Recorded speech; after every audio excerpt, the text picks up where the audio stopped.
Sveiki visi. Tai apie skydliaukę, kaip jau ir pakalbėjom, dabar praktinė dalis.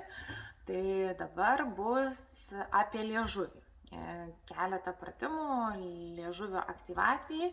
Tai, kaip sakau, ne tik tai skydliaukė dėl to pasidžiaugs ir viskas bus, kaip sakau, labiau į sveikatą, bet ir pagerinsit savo ir žandikaulio funkciją, ir liežuvio funkciją, ir kaklo laikyseną, ir praspręsti nemažai nervinių problemų ir taip toliau. Tai žodžiu, turėti aktyvų gerą liežuvį ir tvarkingą kaklą, tai ne tik tai skydliaukai, bet ir visai kūno sveikatai bus gerai. Problema ta, kad rodant liežuvio pratimus, sunkiau kalbėti. Realiai turbūt iš vis nelabai gaunas ir nelabai įmanoma. Tai aš pirmiau pabandysiu apibūdinti, o tada, labai atsiprašau, o tada pabandysiu parodyti ir kartu su jumis padaryti, o jūs irgi pasistengsit. Geriausia, aišku, pratimus liežuviui daryti priešais veidrodį. Tai jeigu turite galimybę, pasistatykite prieš save veidrodį, o jeigu neturite, tai pasistatykite telefoną priešais save ir įsijunkite, selfie, kaip aš sakau, nuotrauką ar ten video, tarkim, netgi galite įsijungti ir kaip aš dabar filmuojuosi jums, tai jūs lygiai taip pat galite filmuotis visą laiką save, tai jums neišsijungs ir tai tuo pačiu metu žiūrėti į mane ir kartu viską atlikti ir daryti. Tai numeris 1 pratimas, kurį jums reikės padaryti, tai aš vadinu grybas. Reiškia, mes su liežuviu formuosim grybo formą. Taip, tai reiškia, mūsų liežuvis turės išguldyti gomurį. Ne? Ir pasaitėlis turės atrodyti kaip kotas. Tai vaizdas bus toksai.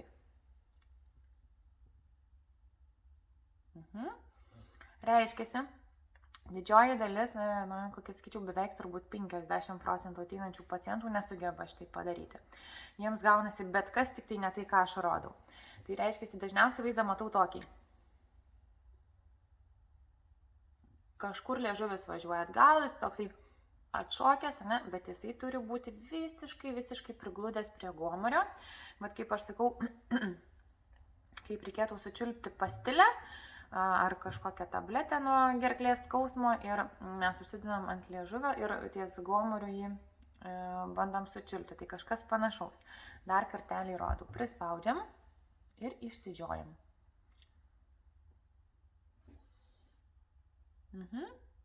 Jis kaip grybas prisiplojęs.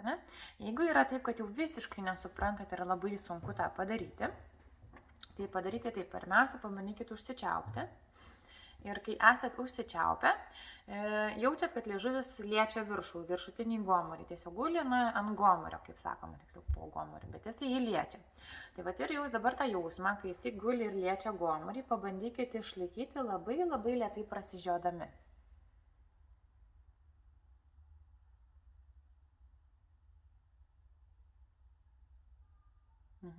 Vos, tai galbūt kažkam pavyks tik tai 0,5 centimetro.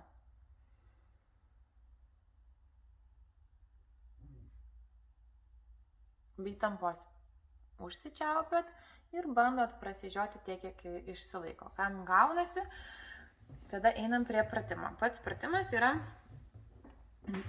spausti stipriai 6 sekundės į gomurį ir tada klaktelt. Tai būtų taip. Spaudžiam.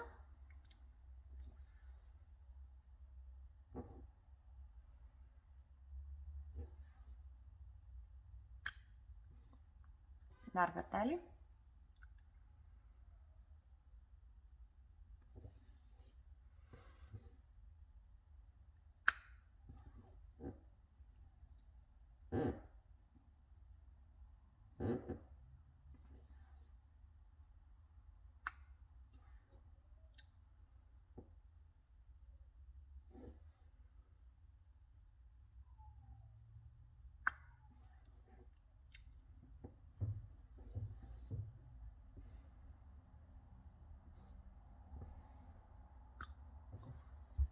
Ir jau vargsta mano liežuvis, jau tikrai po 5 ratukų pradeda jaustis kažkur ten giliai. Ane, ir tas jau klaksėjimas, jis jau darosi nebe toks stiprus ir jis jau pravarsta, jau toks vietoj gaunasi. Ane, klaksėjimas, liežuvis tuo yra geresnis, kuo klaksėjimas yra skardesnis. Tai tai irgi žinokit. Ne? Tai bet reikėtų padaryti kokius 5, 6, 10 kartų tokį pratimą. Mes padarėm turbūt 5. Antras, liežuvį spausim į žandus. Reiškia, prasižiojam ir stumiam kiek tik tai galim į vieną pusę ir į kitą pusę. Ką dažnai pamatau, kad žmonės stumia taip. Tai ne žemyn, o tiesiai į šonus.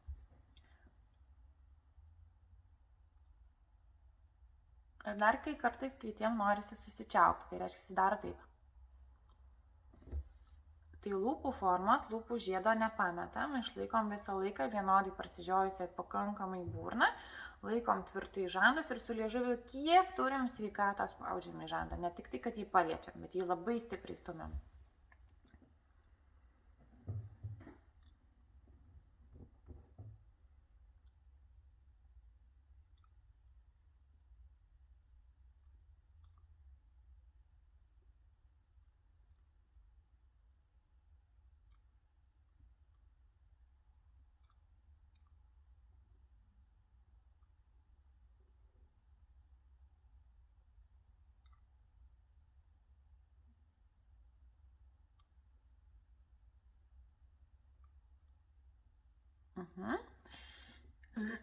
Ir dabar tą patį padarysim, tik tai dar įjungsim akių judesius. Taip, reiškia, liežuvį stumiam į vieną pusę, akimis žiūrim į kitą pusę.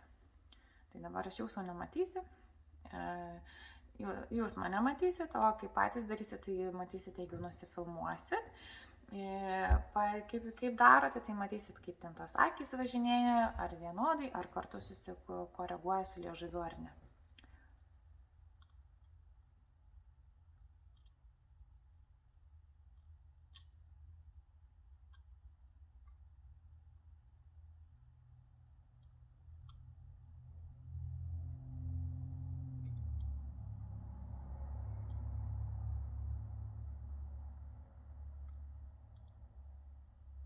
Atstumėt tiek, kiek galit.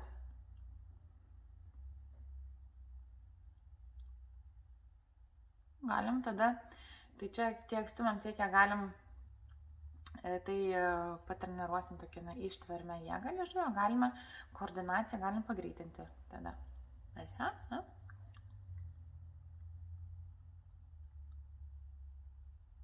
Net ir aš susimaišiau dar kartą. Į ten akis, į ten liežuvis.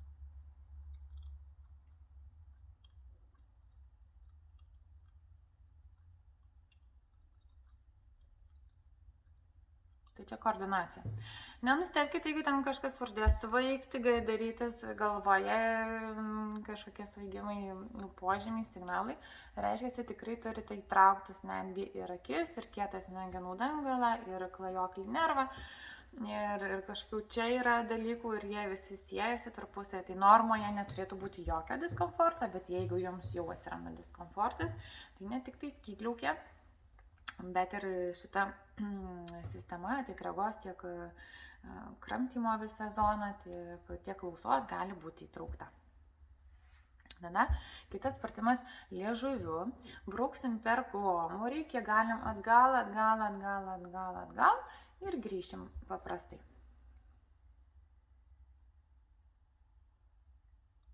Kai einam atgal, palaikom kokias 3-4 sekundės ir tada grįžtam.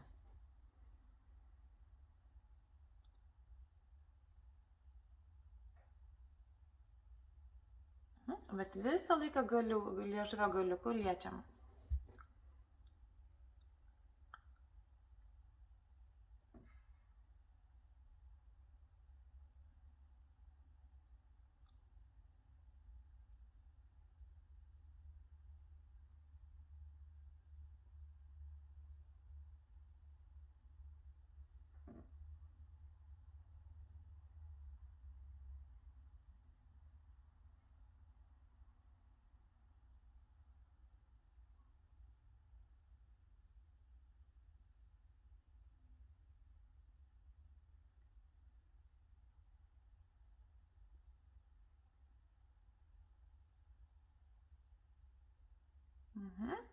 Ir jūs pradėsit jausti, kai pradeda dirbti liežuvio galas, netgi įsijungia šičia smilkininio apatinio žandikaulio sąnario raumenys. Ne?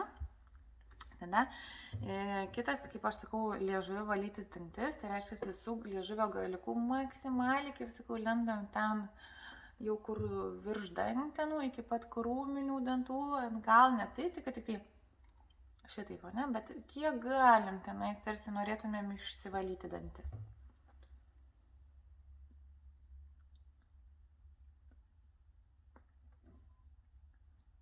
Tai dabar padarom 10 ratų į vieną pusę, 10 ratų į kitą pusę.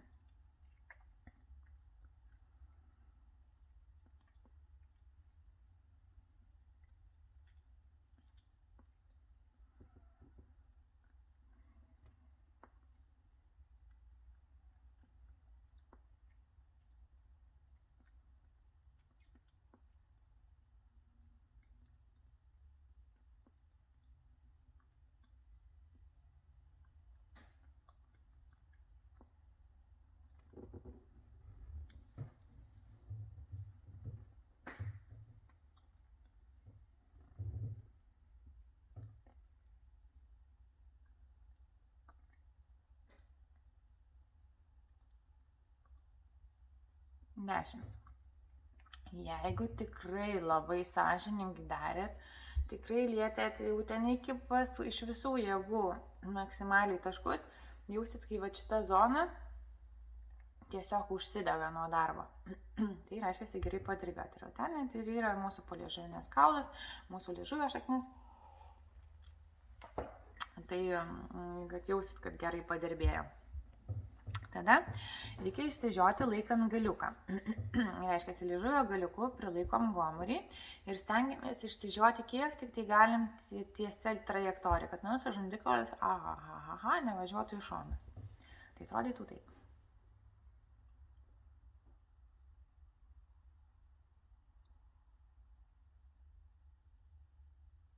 Aš pakėliau, kad jūs matytumėt, bet kilnojant galvos nereikia, nes kai darom liežuvio ir kaklo pratimus, mūsų kaklo laikysena yra tiesi. Net kišus į priekį. Čia aš kišu jums į priekį, kad geriau matytumėt, bet patys savo to nedarykit. Jūs atsistosit tiesiai, priešais kamerą arba veidrodį ir tiesiog kaklo laikysena vis tai atliksit. Ir dirbam. Ko daugiau reikėtų išsižioti, kiek tik tai jums leidžia.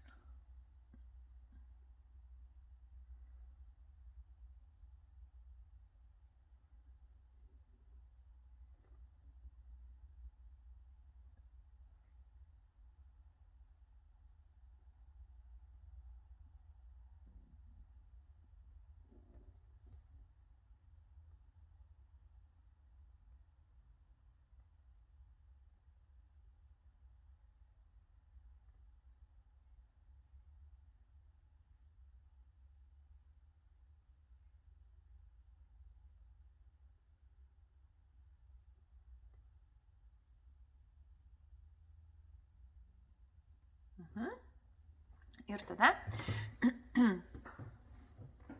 kišim liežuvį žemyn, kišim liežuvį virš nosies, kišim liežuvį jau už lūpos kampo į vieną pusę ir į kitą pusę. Kiek galim.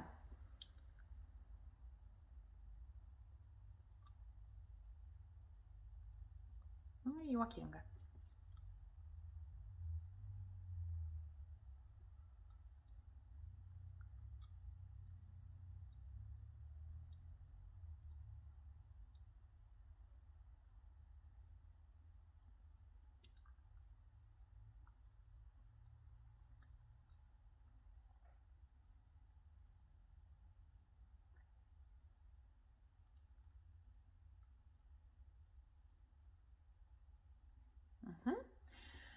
Ir tai vėl padarom, kas jau labai pavargo ten 3-5 kartus, kas nelabai pavargo, drąsiai galite padaryti 6-7 iki 10 kartų kiekvieno judesio į priekį. Toliau darysim jau pažengusiems. Kam gaunasi grybas, tai labai gerai, kam dar nesigauna, taip sustokite ties grybų. Ir tada pateiksiu dar 2 tokias grybo, atsiprašau, modifikacijas. Tai Dabar padarysim grybą ir pabandysim, kai padarom grybą, galą liežuvio jį taip papulsuoti. Atrodytų taip.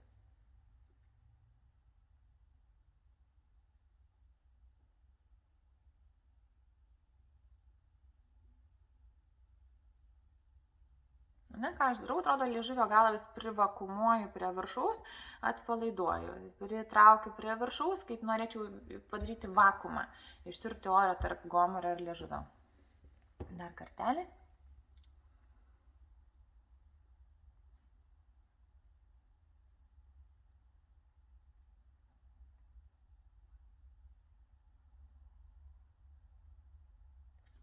Ir jeigu jūs dabar atkreipsite dėmesį, kai aš darau šitą pratimą, kas darosi su mano kaklu, kaip tos juda struktūros į viršų.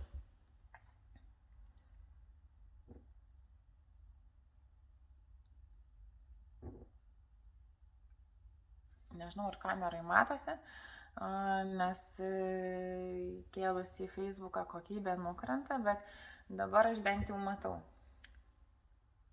Nes kai jau, pažiūrėkit, įsižioju, ar kaip pritraukiu liežuvį, kaip pasikeičia kaklo linkis.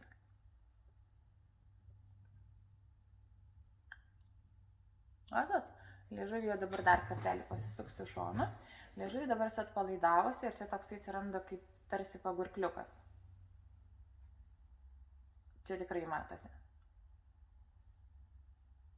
O dabar liežuvį kelsiu.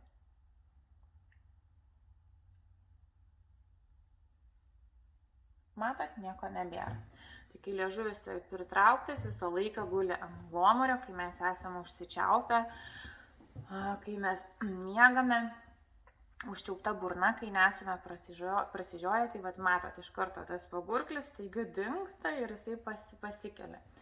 Tai tam gal, kai nuo liežuvis labai didelį disfunkcijų, mažiau bus tą lengva pastebėti, bet va dabar tikrai video matėt, kad aš jeigu prasižiojus, liežuvis neguli ant viršaus, jis yra nukritęs, turim pagurklį.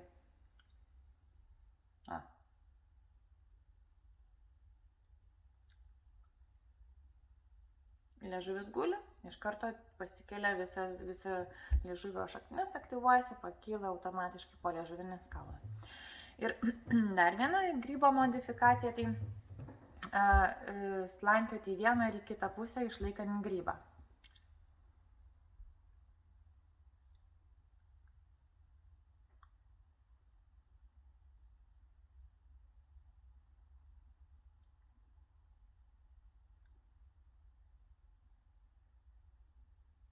Aš visą laiką liečiu gomurį, tiesiog kaip jį norėčiau nuvalyti ir net leidžiu liežuvio.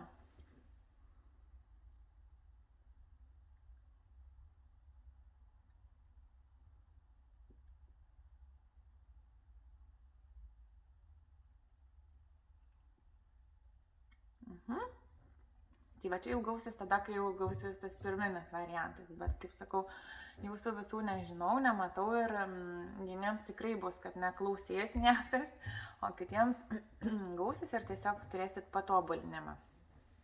Ir tada paskutinis pratimas, tai po liežuvinio kaulo korekcijos aš jūsų nemokinsiu, nes tikrai net ir specialistams pradžiai besimokantiems yra reikalų, kaip ten jį pačiuopti, surasti ir ką padaryti, bet tiesiog paprasčiausiai pasičiupinėjat savo gerklę.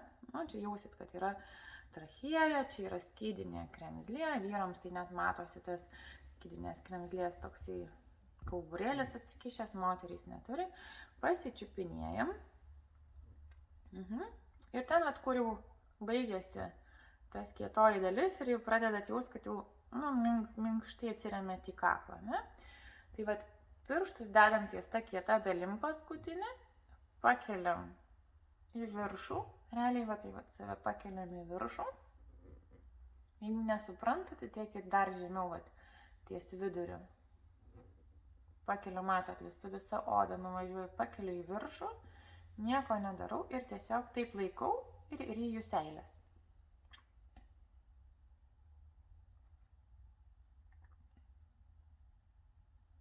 Jeigu kam nors sunku nuryti seilės, tai tada pasimkit gurkšnelį vandens ir pabandykit gurkšnoti.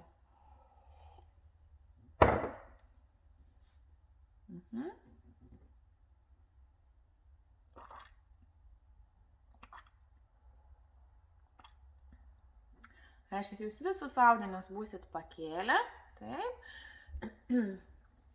Gal net ir taip paprašiau, kad maždaug ne visai nuo vidurio, truputėlį aukščiau, nuo kaklo dedat pirštukus, švelniai, nieko čia nereikia per jėgą daryti, skaudžiai kišti kažko, ne, čia yra švelninos kaklo struktūros, yra nervai, švelniai pridėjot pirštukus, tiesiog pastūmėt odą visus audinius į viršų, dar galit truputėlį palenkti smakrą, taip, tiesiog ir laikyti, aš esu alkūnės iš viso atrėmusi į stalą ir tiesiog ryti seilės, čia tik tai laikot, stumti jau giliau nieko nebereikia, pakėlėt ir laikot ir tada ryjat.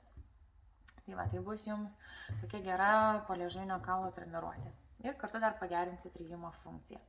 Tai su liežuviu šiandien tiek ir sėkmės darant ir žinoma visada lauksiu atgalinio ryšio, kaip jums sekėsi, kas pavyko, kas nepavyko, galbūt kažką naujo atradot, o gal viskas labai puikiai gaunasi ir taip toliau. Tai sėkmės jums.